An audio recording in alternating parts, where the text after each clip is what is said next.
pecados, en el nombre del Padre, del Hijo y del Espíritu Santo.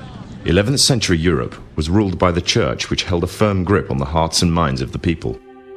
This power enabled Pope Urban II to wage war on the Muslim Caliphate and crusade in what he called a War of the Cross, to recapture the land of Jerusalem. It had been under Muslim rule since the year 637, but in 1099 this rule was brought to a bloody and sudden end. In the name of the cross, women were raped and murdered. Children were put to the sword, and it is said that blood ran in the streets knee-high to the horses. Out of this land of bloodshed and terror, a group of men arose. Men that would stop at nothing to get what they wanted, no matter what the cost. 20 years after Jerusalem was taken, the Dome of the Rock was seized by a group of warrior monks calling themselves the Knights of the Temple of Solomon, or more simply, the Knights Templars.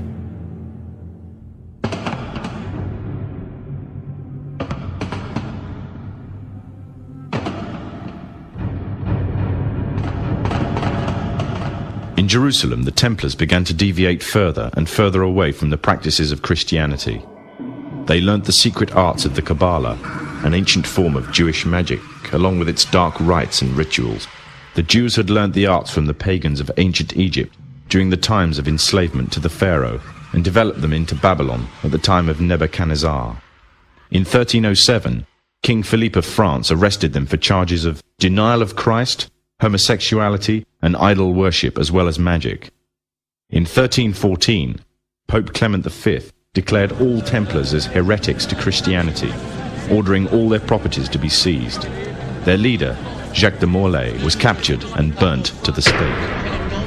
The Templars were cornered, and just when it seemed they were finished forever, a glimmer of hope arose from a seemingly certain end. They were to find a safe haven as well as an ally. But not in France.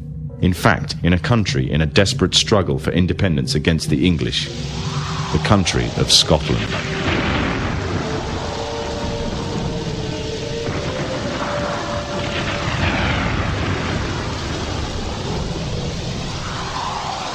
For some, Scotland's hope of independence had died with the death of William Wallace.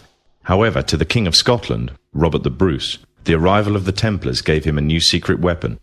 Their experience, gained over 200 years of fighting the mighty armies of Islam, had made them expert in combat and warfare, and more than a match for any army brought before them.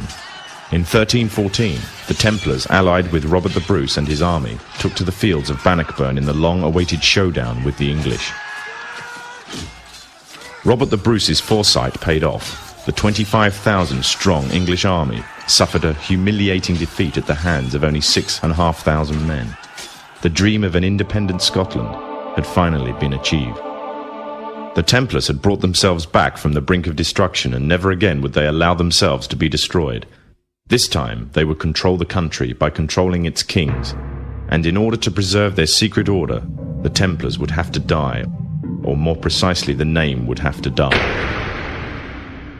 The Templars, who had escaped Europe, were finally laid to rest in Roslin Chapel, Scotland, which stands to this day as sign of their presence in Britain. Their descendants became the true power of Scotland.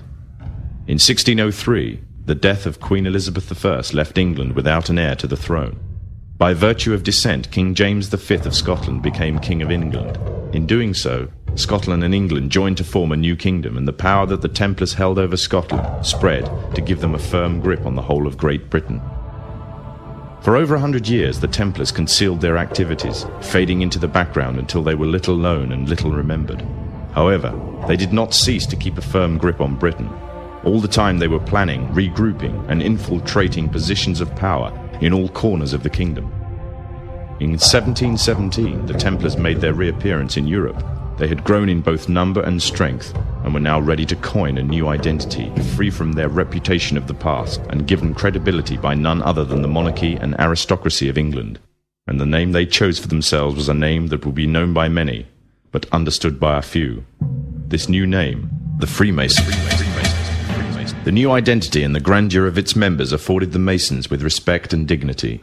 The first royal member of the Freemasons was Frederick, Prince of Wales. The latest members include Prince Philip, the Duke of Edinburgh, and consort to the current Queen of England, Elizabeth II, who herself is a grand patron to the Masons. However, Behind closed doors, the Freemasons were free to indulge in the secret rites and rituals handed down to them by their ancestors, and these became the basis of their levels of membership, called degrees. The Freemasons were not content with power in Britain alone. Their ambitions were far greater. In the years to come, the world would witness Europe and America being plagued by wars and revolutions, each more devastating than the other. However, these would not be as commonly believed, the spontaneous effects of a downtrodden people, but in fact schemes created by the exclusive few driven by hunger for absolute power. All this would take place from the very country from which they had fled centuries earlier, and would become the base for their global domination.